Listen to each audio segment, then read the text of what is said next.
Now this kind of question where we have e raise x sine bx plus c. So we have already dealt with e raise ax sine bx or e raise ax cos bx. Now this addition of constant, what will happen? What will change? So we'll try to prove this and solve this. If you take this I late, you know that this is inverse, log, and then algebraic, trigonometric, and exponential. So this t and e, trigonometry will come first, the function will be first, and then exponential will be second. So we'll take this trigonometric as the first function, e raise ax as the second function. Now applying the formula of u into v, that is two function multiplied, how to do the integration of that thing. You already know the formula like this. Start with the u, then integration of v with respect to dx, minus integration of differentiation of first function, then the integration of the second function again with respect to dx, and then we will integrate this again with respect to dx again. So we are applying same thing here now. So we have this sine bx plus c as u, e raise ax as v. So this integration will be applying this formula, how this will be formed. First is sine bx plus c, which is u, and then the integration of v, which is e raise ax, and then integration of du by dx. What is u? Sine bx plus c. So the differentiation will give you what? d by dx of sine bx plus c will be cos bx plus c. That I'll show you just now. Let's complete this integration of ax dx again. So once you do all on the right, you have to integrate it again. So e raise ax will be simply e raise ax, and then the differentiation of ax will be a, that has to be in the denominator. Then sine bx c will remain like that. d by dx of sine bx plus c, it will be cos bx plus c because we are differentiating. It will be cos bx plus c. Then we have to differentiate bx plus c also. b will come then. Then e raise ax, we have already done that. E raise ax divided by a, and then this has to be integrated again. Now this b and a, I am taking in front of integration sign.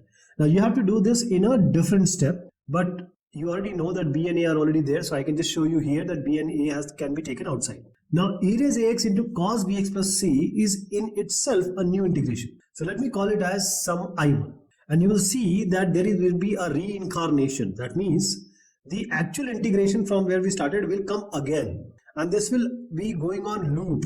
So we'll stop that loop and I'll show you how. So this e raise ax cos bx, which we assigned as I1, will be integrated in a separate way. Then we'll join it along with that I.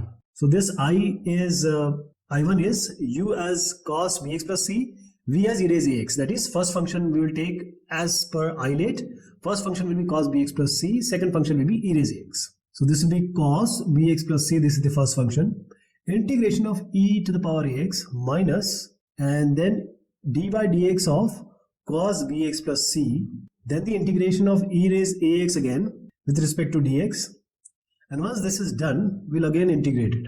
So e raise ax will be e raise ax divided by a, cos bx plus c remains unchanged, minus d by dx of cos is what? Cos is minus sin x. Differentiation of cos x is minus sin x. So I'll just change the sign, because when it comes as negative cos bx plus c, this negative will become, because we can take this negative outside, it will become positive, and this b I can take outside.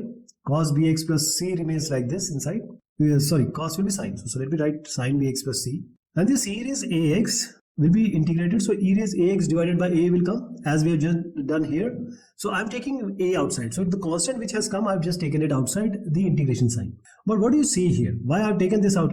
Constant outside. So this is, I was saying that there is a reincarnation. Sine bx plus c e raise ax is the actual integration, and that has come up again. So this b by a, integration of b sine bx plus c e raise ax will be I. This I1 will be what? E raise ax by a, and cos bx plus c plus b by a I. So this I1 has started from here. So we will keep this thing alive. And now this part which we assume to be I1, we will substitute the I1 which we got just now. So we'll replace equation number 3 in equation number 2. So this I has come like this. E raise ax sine bx plus c and divided by a. Then we have, what was I1? I am now replacing I1. So there was b by a, and inside this we'll replace it by I1. So it will be e raise ax cos bx plus c divided by a plus b by a I. Now we'll multiply b by a inside. So e raise ax by a sin bx remains unchanged.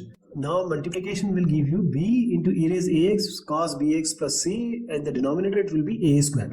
So the numerator will be like that, but b by a into 1 by a will be b by a square. Then minus b into b will be b square, a into a will be a square, minus b square by a square into I. Now this whole goes on the left here. So it will be I plus b square by a square into I is equal to, now you can take something common from here, and you also have to do the LCM thing. So we'll make it as a one term. For that we'll take a square as the denominator, that is the LCM. So the right hand side a square is already there. So the numerator will only come b into e raise ax into cos bx plus c. Now the first term, because it is a the denominator, a has to be multiplied in the numerator. So e raise ax sin bx plus c will come. Now the left hand side, which is I plus b square by a square plus I, let me do it here. I'm taking I outside, so it will be 1 plus b square by a square. So this I will be a square plus b square by a square, and this is I into. So on the left I will write a square plus b square by a square into I is equal to, now e raise ax can be taken common also. So we have a e raise ax sin bx plus c minus b e raise ax cos bx plus c, and this a square. So you can cancel this a square, and I was suggesting this a square plus b square has to be taken downstairs on the right hand side. So e raise ax can be taken common. So e raise ax I am taking common. A square plus b square can be brought up in the denominator, and the inside will be a sin bx plus c and minus b already there cos bx plus c. Alright. So this is an indefinite integral, so you have to add a constant of integration. Okay, this is how this will be solved or proved. Now sometimes you will understand that e raise ax sin bx and e raise ax sin bx plus c are same. They are not. So let me show you the proof also in a printed form so that you can try it by yourself, or you can remember it how to write this if it at all comes in your examination.